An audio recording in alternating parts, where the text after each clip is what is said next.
internet. Alicia Puyana, profesora investigadora de la Facultad Latinoamericana de Ciencias Sociales de Flaxo, en economía, que no es una materia fuerte allá, y me he especializado en economía internacional y en los choques externos, cómo afectan las economías de los países latinoamericanos. ¿Qué más choque que el de Trump? Quizás similar al choque de la negociación del Acuerdo de Libre Comercio de América del Norte. Y luego tuvimos los choques del petróleo, bueno, choques permanentemente. La sociedad y la economía mexicana han estado sometidos a choques duros, esperanzas y opciones para llegar a otro choque. En este momento no voy a presentar certezas ni hechos, así como mi amigo Oscar lo hizo en una excelente presentación de los antecedentes y la realidad de la integración latinoamericana. Si bien América para los americanos, como lo dijo Wilson, ha sido un sueño americano de Estados Unidos, en América Latina hay sectores de las sociedades que sí sueñan por esa unidad con los Estados Unidos y otros sectores que se han opuesto radicalmente casi que desde siempre, digamos, no sé, antes de nuestros tiempos, ¿verdad? Pero España siempre tuvo antagonismos y problemas primero con Inglaterra, luego con Estados Unidos, etc. Entonces no ha sido una relación fácil. Y no va a ser fácil. Sí. En este momento no hay certezas de qué va a pasar con la negociación. Como decía Oscar, se prevén cambios que se integran al espíritu y a la naturaleza del Telecam y se prevé también la renuncia. Lo que no se prevé es una renegociación que sin abandonar y renunciar el tratado lo transforme en algo diferente, que es lo que parece sugerir Trump. El problema con el señor Trump y un poco cómo está manejando su gobierno es que no se sabe qué es lo que quiere. Está lleno de contradicciones, aparente su forma de negociar es esa, amenazar, ser duro. En su libro sobre el arte de hacer acuerdos, el arte de negociar, dice que lo que sí es claro en él es que hay que ser duro y atacar y no dejar ver temor, porque si el enemigo, el contrincante, el otro negociador ve sangre, va a actuar sobre la presa. Y eso es lo que quiere hacer de México, asustar y hablar duro, no solo duro, sino denigrante, insultante, a más no poder, y luego retirarse un poco o mandar a alguien que aparentemente negocie. No se sabe qué es lo que quiere hacer, porque sus propuestas han estado también basadas en mentiras, hipérbolas, exageraciones, ¿verdad? Aquí ustedes ven cómo es una retórica de un cambio que lo está haciendo. Algunas cosas las ha hecho, otras no, va poco a poco y retrocede, pero no retrocede en su xenofobia y no retrocede en su nacionalismo beligerante. Y en manejar aparentemente los que están estudiando esto, parece que es más útil ahora verlo desde el punto de vista de la política interna y sus repercusiones sobre la política exterior, más que en la pura área de las relaciones económicas internacionales. Todos estos puntos de él son de un altísimo contenido político. Y eso es también el Telecam. Bueno, la siguiente. Digamos, nosotros nos acostumbramos de ir evaluando un gobierno de 100 días en 100 días y en un año. En los primeros 100 días era poco lo que se había avanzado. Ahora se ha avanzado un poco más que todo en ciertos aspectos que son bastante inquietantes porque tocan a la relación con Estados Unidos y el Telecam. Está desarmando por los cambios en la gente que va a dirigir algunas instituciones y en los presupuestos que está haciendo. Acaba de nombrar a alguien que aparentemente era el candidato de los hermanos Koch a dirigir la institución que vigila las políticas sobre cambio climático. Eso tiene que ver con la energía y tiene que ver con el petróleo y tiene que ver con una estrategia aparentemente muy clara de él, que empezó el año pasado, antes con Obama, de liberar las exportaciones de petróleo, de hidrocarburos, gas en este momento, que estaban prohibidas desde el gobierno de Nixon. Estados Unidos no podía exportar ni petróleo ni gas, podía exportar gasolina, sí, y otros petrolíferos, pero no petróleo.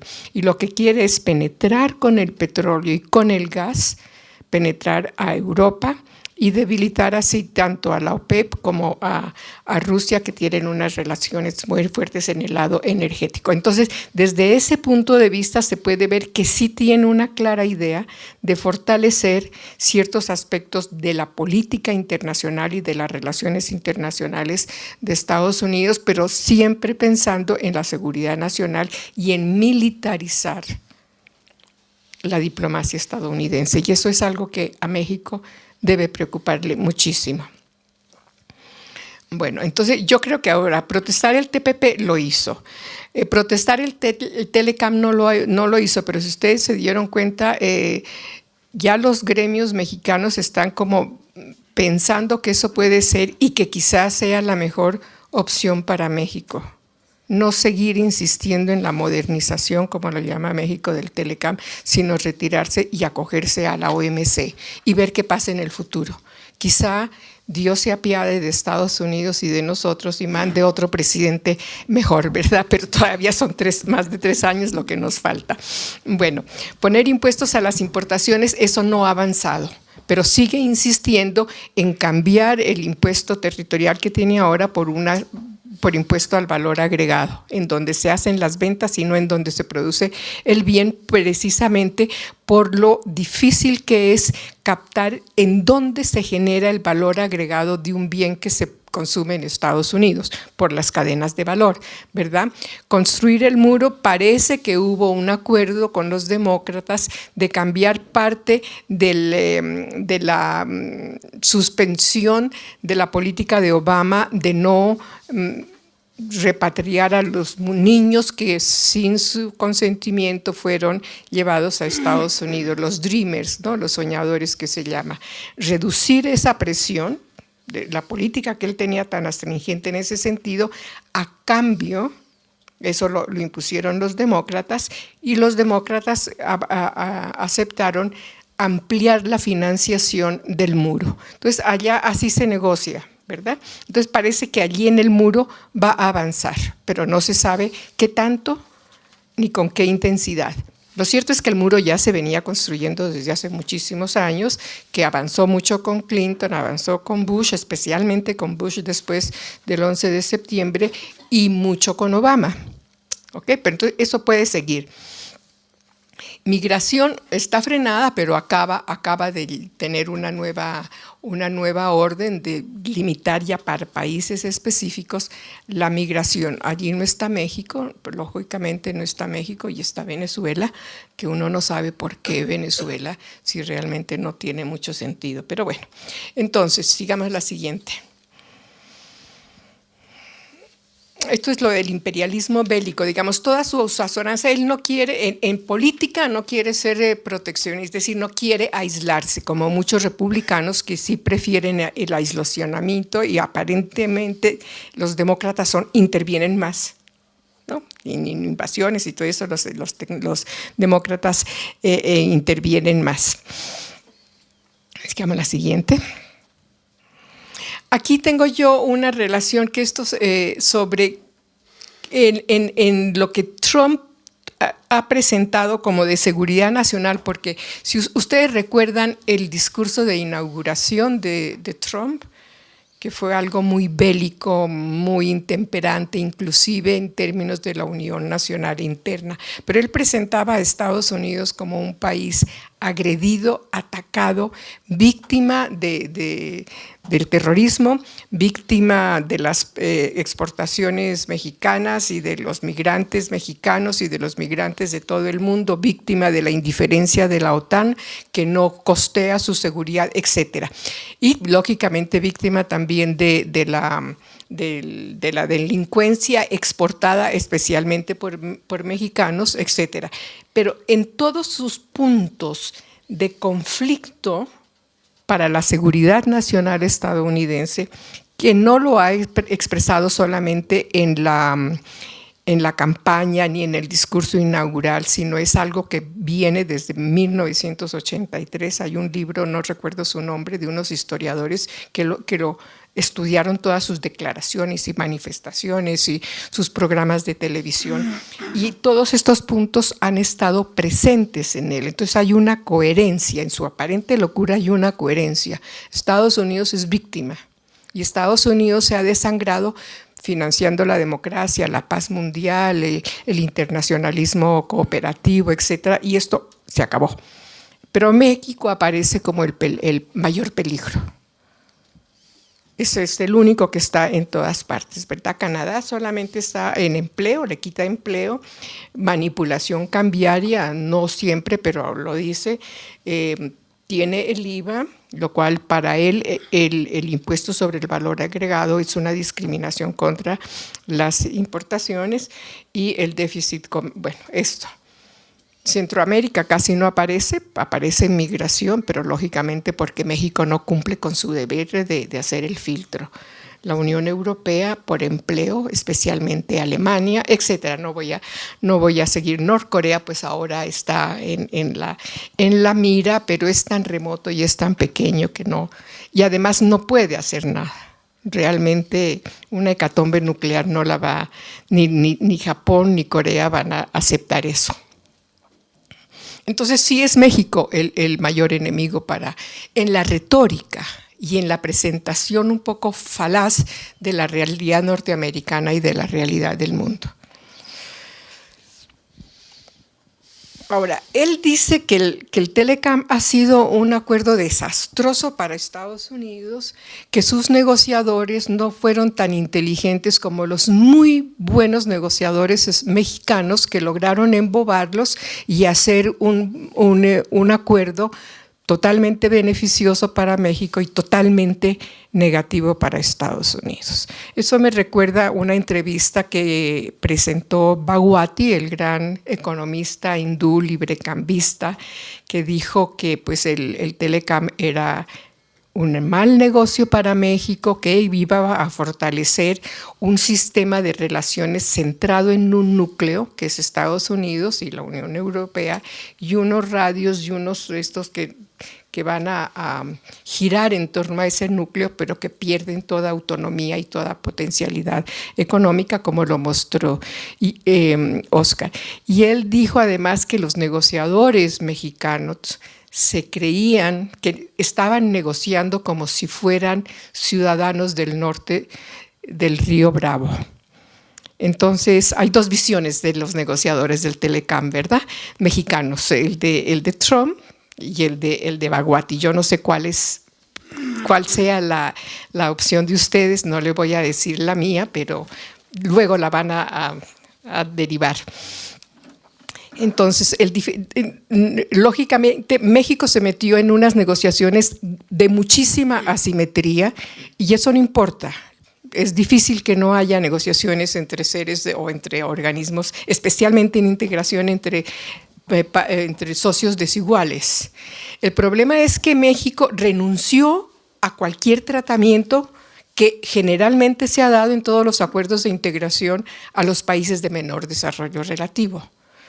Se da un tratamiento preferencial, ya sea que se pide que desgrave más lentamente y menos intensamente su comercio, que abra menos intensamente su mercado, que tenga mayor libertad para exportar y que no abra ciertos sectores, que defienda varios sectores. Y por lo general, esto se logra también en las zonas, no en las uniones aduaneras, que es esto en que cada cual se reserva la soberanía en sus políticas macroeconómicas, sino en mercados comunes o en uniones económicas en donde se respetan estas diferencias en desarrollo. México renunció muy pronto en las negociaciones a pedir cualquier tratamiento desigual. Sin embargo, pues esto era... Y las asimetrías venían en todo punto de vista, no solamente en el tamaño de la economía, en la productividad, en la estructura, en el PIB per cápita, en el PIB total, en el PIB industrial, en las exportaciones, sino además en las preferencias explícitas del Telecam para México y de firmar un acuerdo para México y para Estados Unidos. México se presentó como si fuera la única opción, que fuera de eso, de esas negociaciones con Estados Unidos, México no superaría definitivamente el desarrollo. Y esa es la estrategia que tiene Estados Unidos. Estados Unidos nunca propone iniciar unas negociaciones comerciales. Espera que le propongan. Luego, una vez propuesto, dice, sí, pero si usted cumple antes de negociar tales y tales condiciones.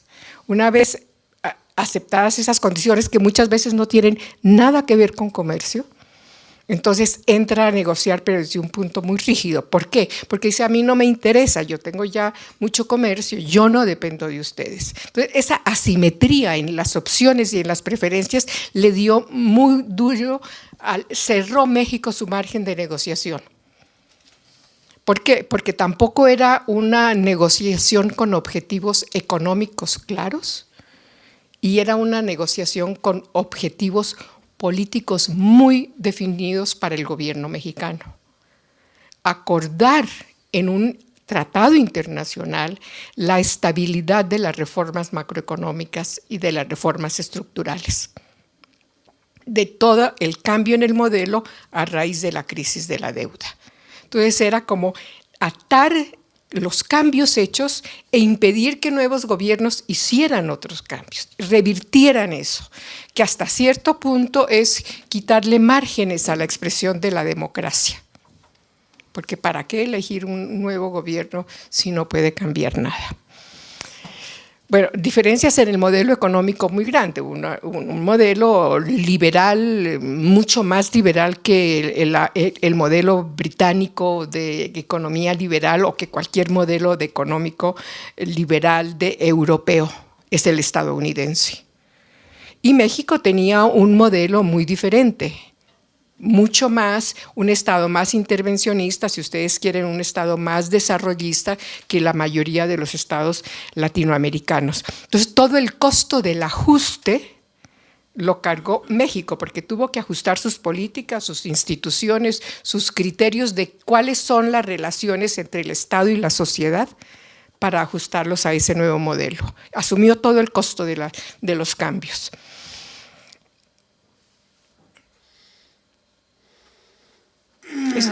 Esto es muy importante porque, digamos, en la economía, en las vertientes más liberales de la economía neoclásica se considera que las instituciones están dadas y no se pueden cambiar y que son factor de crecimiento. Pero las instituciones surgen en el proceso de desarrollo, en el proceso de crecimiento de las economías y de las sociedades. Entonces, hacer por un acuerdo un cambio institucional tan fuerte es un trauma, porque no da tiempo a ese desarrollo normal. Usted me dice, por favor, ¿no? Oscar. Ya. El siguiente, por favor. Bueno, entonces, digamos, México no es el responsable de lo que dijo Trump, el saqueo que a otros países que fabrican nuestros productos se robaron nuestras empresas y nuestros empleos. Eso hizo México, según él. ¿Okay? Pero ya Oscar mostró cómo han cambiado y cómo han ido convergiendo las tasas de crecimiento. Ustedes quieren, esto es la distribución funcional del ingreso. La distribución funcional del ingreso es la remuneración, es el peso de las remuneraciones al capital y al trabajo en el ingreso nacional. antes de impuestos, antes de transferencias, etc. Y es, digamos, es una primera manifestación de la economía política de un país. ¿Cuánto gana el trabajo? ¿Cuánto gana el capital? Si nosotros nos vamos a Lincoln, inclusive para Lincoln el trabajo es la fuente y el origen de todo capital, del capital. Sin trabajo, dice él, en el primer discurso después de la Guerra de Secesión, sin trabajo no habría capital. Y merece todos los derechos. Entonces nosotros vemos aquí cómo en México ha caído la distribución. Esta es la participación al trabajo en el ingreso nacional mexicano, era como el 44% del ingreso nacional, eran retribuciones al trabajo. Y el 56% adicional pues era al capital. Pero miren cómo ha caído. Y la caída más fuerte, lógicamente, viene después de la crisis de la deuda y el cambio del modelo que se quería perpetuar y se ha perpetuado con un acuerdo internacional, el Telecam. En Estados Unidos ha caído también, pero marginalmente. Es decir, en todos los países prácticamente del mundo han descendido las retribuciones al trabajo, pero en ninguno como en América Latina y casi que en ninguno como en México. Es una caída que va desde el 43%, 44% al 28%, al 29%. Entonces no le hemos robado nosotros el trabajo a Estados Unidos.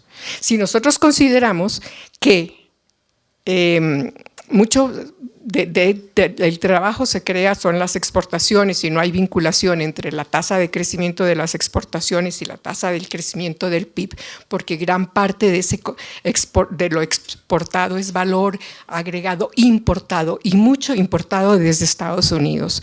Casi que podríamos decir que este descenso en parte está explicado por las exportaciones a Estados Unidos y por las inversiones extranjeras, las utilidades que se remiten.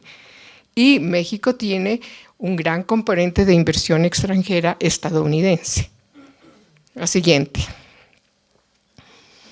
Aquí tenemos cómo está la relación entre esta curva que les mostré en la anterior, que es la distribución funcional del ingreso y el índice el coeficiente de apertura de la economía, que es como la medida menos politizada de la apertura y de la liberalización de la economía, que es importaciones más exportaciones sobre PIB por 100. ¿Cuánto pesan las exportaciones y las importaciones en el PIB de un país?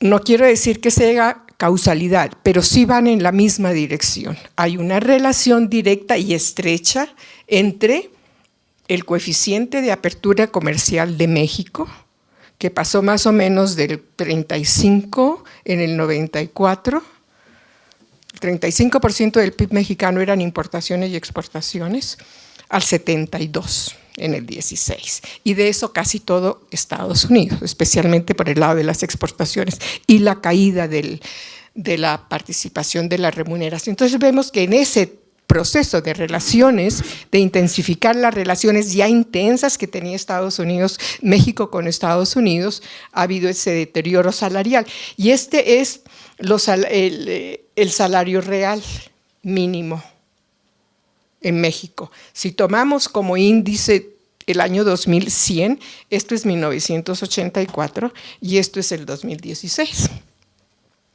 El salario mínimo real que cubre a buena parte de la población económicamente activa trabajando, que es como el 30%, ¿no? El salario mínimo real, que tiene hasta un salario mínimo, y el coeficiente de apertura, vemos que también coinciden en el tiempo.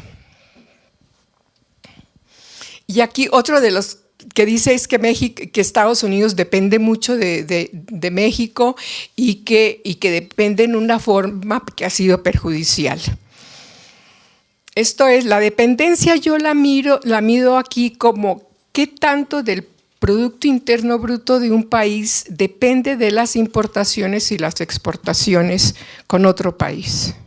En este caso de México, qué tanto del PIB mexicano depende de las importaciones de México a Estados Unidos y de las importaciones de México a Estados Unidos. Y aquí tenemos que más o menos el 38% del PIB mexicano está involucrado con las exportaciones y las importaciones hacia Estados Unidos. Ay, tiene toda la razón. Peor todavía, ¿verdad? Porque es cerca del 50. Pero la otra relación contraria de Estados Unidos es muy pequeña, es apenas el 3%, es decir, el 3% del PIB estadounidense está vinculado con las exportaciones y las importaciones de México. Entonces, digamos, ¿quién depende de quién? Y por eso es un poco ficticia la defensa del Telecam que hacen algunos negociadores mexicanos, decir, sin el Telecam la economía estadounidense está perdida. No está perdida, ningún sector. Es más, en el Instituto de Desarrollo Industrial y de Crecimiento Industrial y Desarrollo Económico sacaron un texto bien interesante que mide esto mismo, pero para los diferentes estados de Estados Unidos. Y realmente en ninguno pasa del 10%, ni en los fronterizos. Entonces, si alguien quiere defender el Telecam diciendo que no se va, es decir, que los Estados Unidos o que Trump no va a renunciar al Telecam, porque sería un golpe muy duro para la economía estadounidense, quizá esto demuestra que no es así y que hay que encontrar otros argumentos.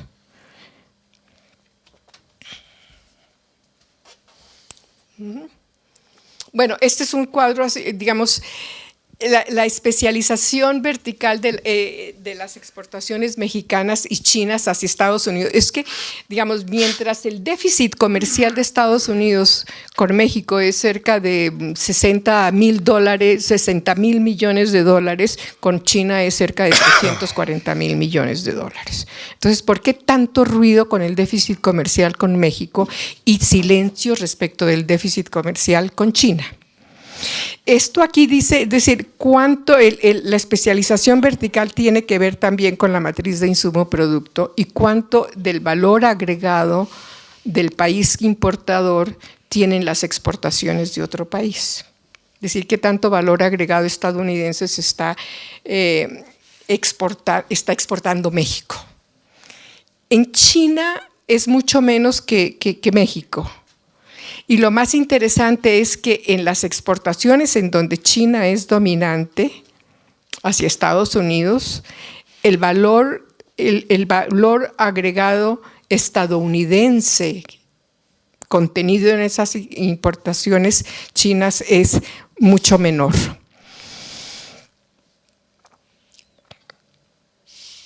Aquí tienen. Es decir, el efecto es que con ese formidable crecimiento en el valor de las exportaciones mexicanas a Estados Unidos, que eso es innegable, el contenido importado extranjero es muy alto, en algunos casos cerca del 60%.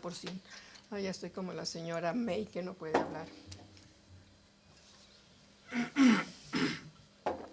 Esto ha debilitado, es decir, el modelo exportador mexicano es un modelo intensivo en importaciones.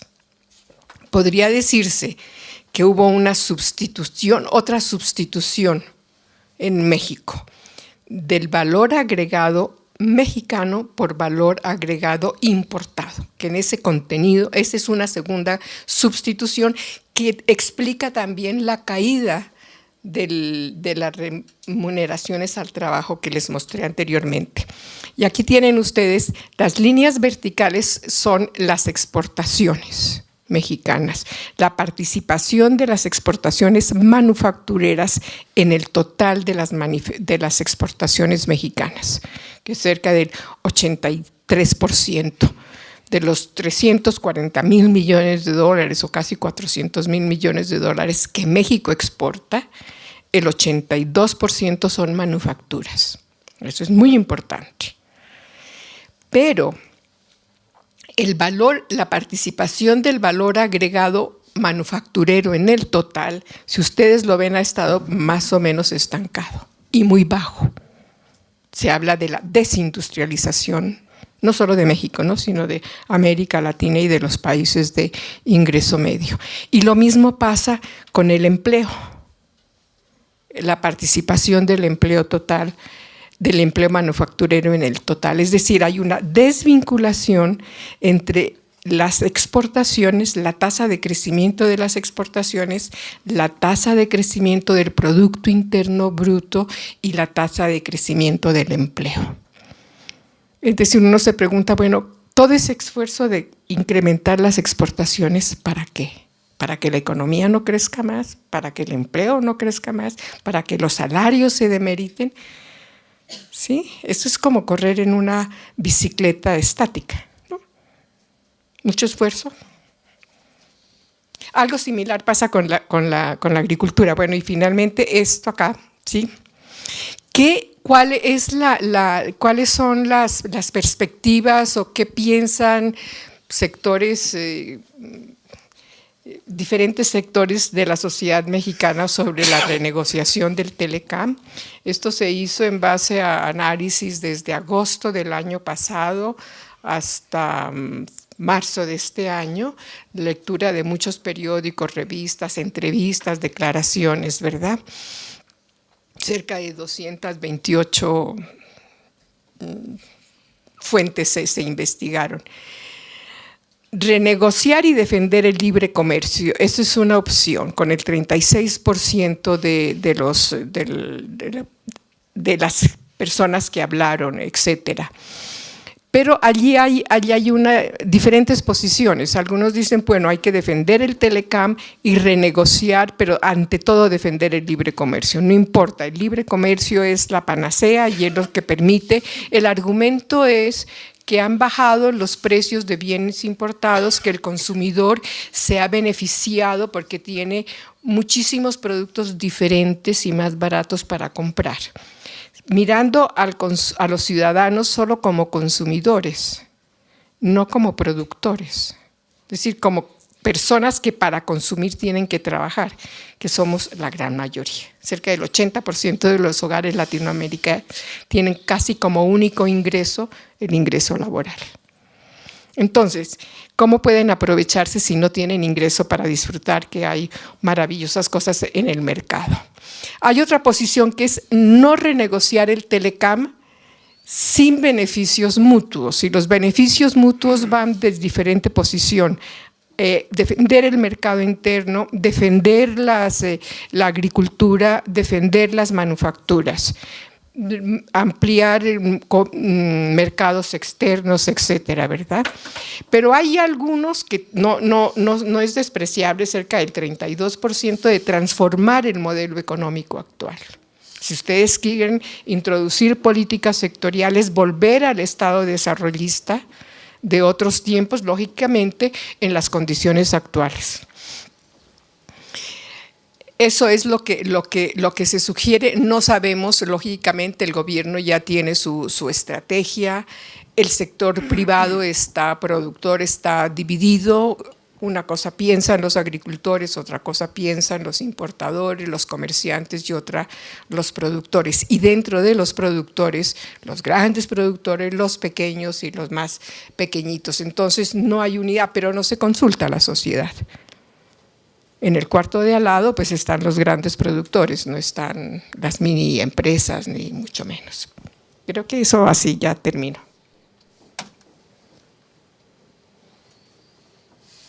Bueno, esto se propone, digamos, yo creo que si conclusiones pudiéramos sacar, yo en este momento no puedo sacar conclusiones diferentes a que no es cierto que México haya sido el único beneficiado con el Telecam. Es más, yo tiendo a pensar que los beneficios netos, es decir, En los cambios políticos y económicos se considera que dentro de la economía neoclásica que nadie debe perder, ¿verdad? El principio de Pareto. Y que si alguien pierde, tiene que haber transferencias desde los ganadores hacia los perdedores para que todos se beneficien del cambio. Las transferencias deben ser de tal magnitud que beneficien a todos los perdedores y los deje por lo menos igual al estatus anterior, y que los ganadores también mejoren. Los beneficios netos en México, según algunos documentos del Banco Mundial y de la OECD, los beneficios netos del Telecam están muy concentrados y no permiten hacer transferencias que dejen a todos mejor, especialmente no en el sector agrícola. Muchas gracias.